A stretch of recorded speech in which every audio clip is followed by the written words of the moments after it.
मेरे परम मित्रों, अभी तक हम गीता के प्रथम अध्याय के श्लोक संख्या 12 तक की मनोवैज्ञानिक व्याख्या कर चुके हैं, जिसमें ब्रह्म रूपी भीष्म ने अपना शंख बजाकर सिंहनाद कर डाला और इसके बाद दुर्योधन को अर्थात मोह को अर्थात कुपोषित धन को बहुत खुशी हुई और उसके बाद यहाँ 13वें श्लोक में लिखा है, तत्शंखा च भैर्य च प्रणवान का गोमुखा सहसा एव अभ्यंतयंत सह शब्द तुमुल अभवत। इसके पश्चात शंख, नगाड़े, बिगुल, तुरही, सींग आदि एक साथ बजने लगे और उसका संवेद स्वर अत्यंत भयंकर हो गया। अर्थात जब भीष्म ने ब्रह्म ने अपना शंखनाद किया तो चारों तरफ कौरव सेना में एक लहर सी उठी और उसके साथ सबने अपना अपना जय घोष के लिए नगाड़े, बिगुल, तुरही, जो जिसके पास साधन था वो सब बजाया। इसका तात्पर्य यह हुआ कि जब ब्रह्म रूपी भीष्म हमारे मन में बहुत कुलाचे मारता है, उछलता है, तो उसके साथ जो अन्य नकारात्मकता के विचार हैं, आसुरी संपदा के विचार हैं, वो बड़ी तेजी से उठते हैं, बड़ी तेजी से अपना अपना रूप दिखाने की कोशिश करते हैं। लेकिन उसी के साथ हमारे मन में दैवीय संपद भी कुछ करने लगती है। इसका वर्णन यहाँ किया गया है और उसको समझने के लिए जब हमारा विवेक जागता है तो विवेक क्या कहता है, तत्श्वेत हय युक्ते महंती शयदने स्थित माधव पांडव च एव दिव्यो शंख प्रमुदत। तत्पश्चात पांडवों की सेना के बीच श्वेत अश्वों द्वारा खींचे जाने वाले, श्वेत का मतलब जिस पर तनिक भी कालिंग ना हो, जिसके विचारों में कोई कुपोषित भाव तनिक भी ना हो, और उस रथ पर, कौन सा रथ, जिसमें पांचों घोड़े, पांचों इंद्रियां जुटी हुई हैं, लगी हुई हैं, जो इंद्रियों के रथ पर सवार भव्य रथ पर आसीन माधव और अर्जुन ने अपने अपने दिव्य शंख बजाए। अब देखिए, यहाँ दो चीजें होती हैं कि जब मन में आसुरी संपद जोर मारती है तो उसके साथ साथ दैवीय संपद भी अपने आप को उठाने की कोशिश करती है। हम उसको उठने देते हैं या नहीं उठने देते हैं, किस तरह के विचारों का हम पोषण करते हैं, यह बात हम ही पर निर्भर करती है। इसीलिए कहा जाता है कि सदैव आप सकारात्मक विचारों को, अच्छे विचारों को, कल्याण को, परोपकार को, मानवता को, सद्भावना को, सौम्यता को, सरलता को स्थान दें और उन्हीं से आपकी यहाँ प्रगति, उत्कृष्टता लाने की बात की गई है। और उसके बाद आगे का जब आप वर्णन सुनेंगे तो आपको और आनंद आएगा कि जब हमारे मन में विचारों की उथल पुथल होती है तो किस तरह के विचार हमारे अंदर उमड़ते हैं, घुमड़ते हैं, तरह तरह की अपनी अपनी भावनाओं को लाते हैं। हम किस भावनाओं को समझते हैं, किस भावनाओं को आगे बढ़ाते हैं, यह हम पर निर्भर करता है। इसीलिए गीता में बार बार कहा गया है और कहा जाएगा आगे भी कि आप स्वयं अपने अंदर फैली हुई गीता के भावों को समझिए। आगे क्या लिखा है, जो 15वां श्लोक है, यहाँ हम 15, 16, 17, 18 की एक साथ व्याख्या करेंगे। तो 15वें श्लोक में लिखा है, पांचजन्यम हृषिकेशम देवदत्तम धनंजय पौंड्रम दभ्यो महाशंखम भीम कर्मा वकोदर है। तो यहाँ 15वें का श्लोक करते हैं कि पांच जन्य, कृष्ण ने कौन सा शंख बजाया, कृष्ण ने बजाया पांच जन्य। पांच जन्य का मतलब है कि जो पांचों इंद्रियों को अपने आप में संभाल कर रखता है, उसको यहाँ बजाने की आवश्यकता हुई। और कृष्ण को यहाँ कृष्ण न करके, विवेक को यहाँ विवेक न कह करके हृषिकेश कहा गया है। और हृषिकेश का मतलब है हृदय के सर्वज्ञाता, और सर्वज्ञाता का मतलब है पांचों ज्ञानेंद्रियों की तन्मताएं, जिनमें शब्द, स्पर्श, रूप, रस, गंध को समेटकर अपने को अपने हिसाब से ढालने की क्षमता आ गई हो, वह हृषिकेश कहलाता है। और यहाँ यह बात बहुत समझने की है। दूसरी बात कही गई है देवदत्तम धनंजय, तो यहाँ अर्जुन नहीं कहा गया, यहाँ अनुराग को अर्जुन नहीं कहा गया है, अनुराग को कहा गया है धनंजय। और धनंजय का अर्थ होता है जहाँ धन और वैभव का स्वामी, जहाँ धन और वैभव की कमी ना हो वहाँ उसको धनंजय कहते हैं। और धनंजय ने अपना कौन सा शंख बजाया? धनंजय ने अपना शंख बजाया देवदत्त। अब देवदत्त की क्या खूबी है, यह समझने के लिए हमारे पास बहुत आवश्यकता रहती है ज्ञान की। देवदत्त ने जो शंख बजाया उसका अर्थ है दैवीय संपद को अधीन करने वाला। जितनी भी अच्छे विचार हैं उन पर यदि मैं नियंत्रण कर लूं तो मैं देवदत्त नामक शंख को बजाने में सफल हो जाऊंगा। उसका कारण यह है कि मेरी जो दैवीय संपद है उसकी चर्चा, उसका ज्ञान का बिखराव इतना अधिक होगा कि चारों तरफ उसकी ख्याति फैल जाएगी। तो यहाँ अगला शंख बजाया वह है भीम ने बजाया पौंड्र। और पौंड्र का मतलब है प्रीति, प्रेम, सद्भाव। और युधिष्ठिर ने कौन सा बजाया? अनंत विजय, अर्थात अनंत परमात्मा की स्थिति को दिलाने वाला अनंत विजय। तो यहाँ इस तरह के शंखों का वर्णन किया गया है। ऋषिकेश भगवान ने अपना पांचजन्य बजाया, अर्जुन ने देवदत्त शंख बजाया, अति मौजी और भावों से भरपूर अति दुष्कर कार्य करने वाले भीम ने पौंड्र नामक शंख बजाया। तो यहाँ तीन शंखों की बात की गई और जो हमारी तीनों दैवीय संपद को आगे बढ़ाते हैं। अब चलते हैं अगले श्लोक में 16, 17, 18 तीनों को एक साथ पढ़ते हैं और फिर उनका भाव समझते हैं।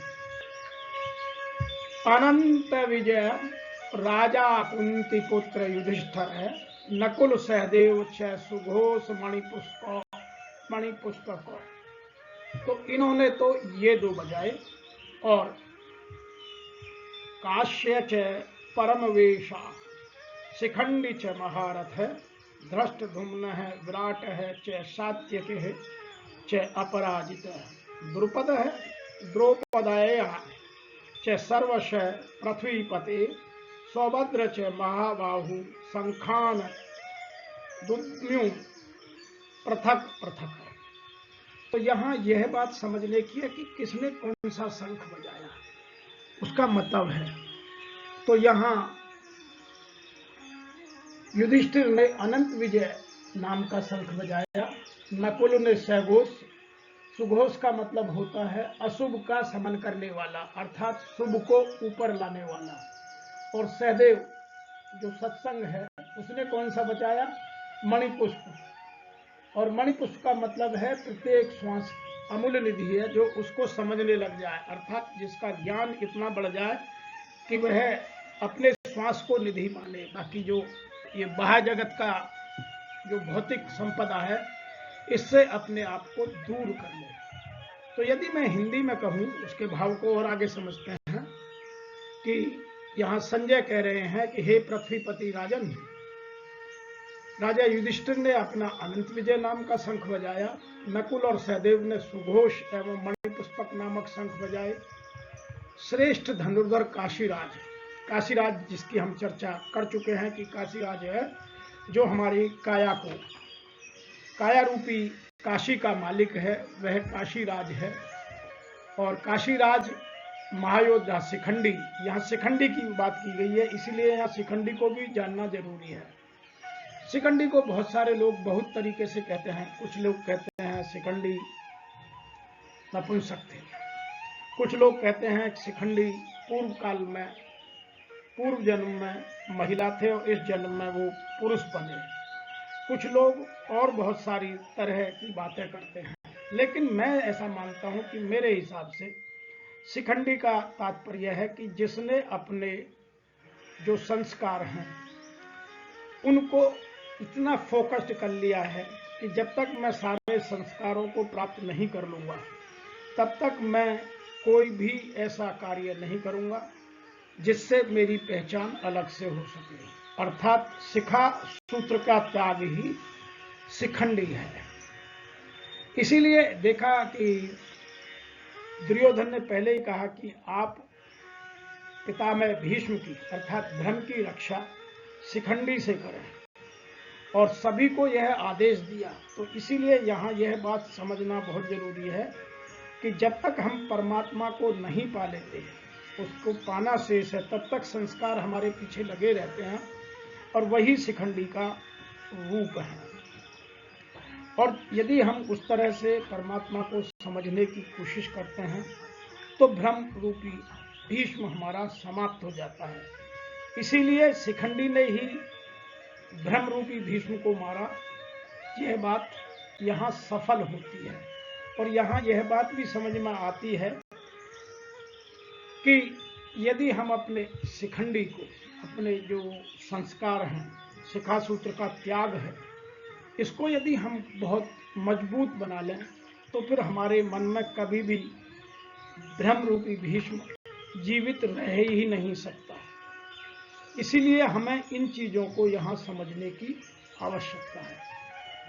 इसके बाद और भी कुछ चीजें यहाँ कही गई हैं जो धृष्टद्युम्न है। धृष्टद्युम्न का मतलब मैं आपको पहले भी बता चुका हूँ कि जो दृढ़ और अचल मन है।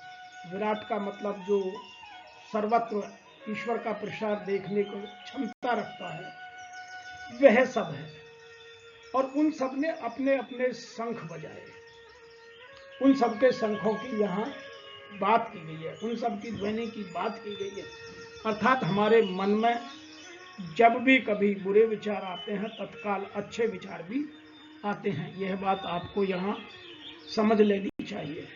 इसके बाद एक श्लोक और बचा जिसको यहाँ समझने की बात है, वो है द्रुपदोश्च सर्वस्य प्रकृतिपते सुभद्राश्च महाबाहु शंखालध्वन्य पृथक पृथक। तो अचल पददायक द्रुपद और ध्यान रूपी द्रौपदी के पांचों पुत्र कहाँ हमने बताए थे आपको, यदि ध्यान है तो सहृदयता, वात्सल्य, लावण्य, सौम्यता और स्थिरता। उन सब ने भी अपने अपने शंख बजाए, अपना अपना विजय घोष किया, जय घोष किया। उसके अतिरिक्त अभिमन्यु का भी चित्रण हम कर चुके हैं।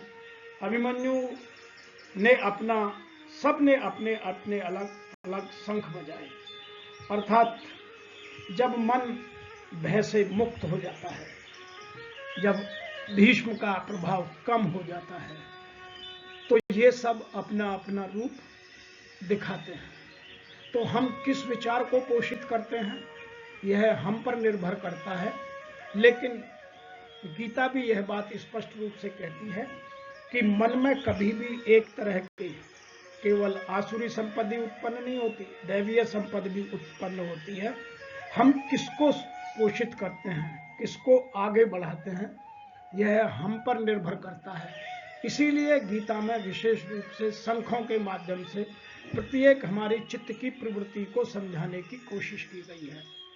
आपने देखा होगा कि प्रत्येक चित्त की प्रवृत्ति का अलग अलग अपना जयनाद या शंखनाद करने का तरीका है। तो हमें यह चीज समझनी चाहिए और हम किसका पोषित करें यह हमारे ऊपर निर्भर है। यदि हम अपने जीवन को उत्कृष्ट बनाना चाहते हैं तो हमें दैवीय संपत्ति के गुणों को आगे बढ़ाना चाहिए, और यदि हम अपने जीवन को नकारात्मक विचारों से संजोते हैं, सजाते हैं, संवारते हैं, तो निश्चय ही हमारा पतन होगा। इसीलिए यहाँ गीता के प्रथम अध्याय के इन श्लोकों को समझने की, गहनता से अध्ययन करने की आवश्यकता है। मैं उम्मीद करता हूँ कि आपको यह भाव अवश्य समझ में आएंगे और यदि आपको समझ में आ रहे हैं तो मेरे चैनल को सब्सक्राइब अवश्य कीजिए, क्योंकि आगे आगे गीता के एक एक श्लोक की व्याख्या आपके मन को प्रसन्न और हर्षित और आपको उत्कृष्टता की ओर बढ़ाने में अवश्य सहयोग करेगी। और मेरा यह भी निवेदन है कि आप मेरे चैनल को सब्सक्राइब करें और इन वीडियो को देखने में बहुत छोटे हैं, लेकिन आपके ज्ञान में बदलाव लाने के लिए, आप में सहजता सजगता लाने के लिए, आपके जीवन को प्रभावशाली बनाने के लिए यह छोटे छोटे श्लोकों की व्याख्या बहुत मददगार होगी। आज इतना ही, आगे के श्लोकों में फिर समझते हैं। तब तक के लिए आप सबसे इस उम्मीद के साथ कि आप हमें जो व्याख्या में आपको लग रहा है कि कुछ चीज़ें छूट जाती हैं, उनको लिखिए अवश्य, ताकि हम समय आने पर उनका समावेश कर आपके प्रश्नों का उत्तर देकर हम अपने आप को अनुग्रहित कर सकें।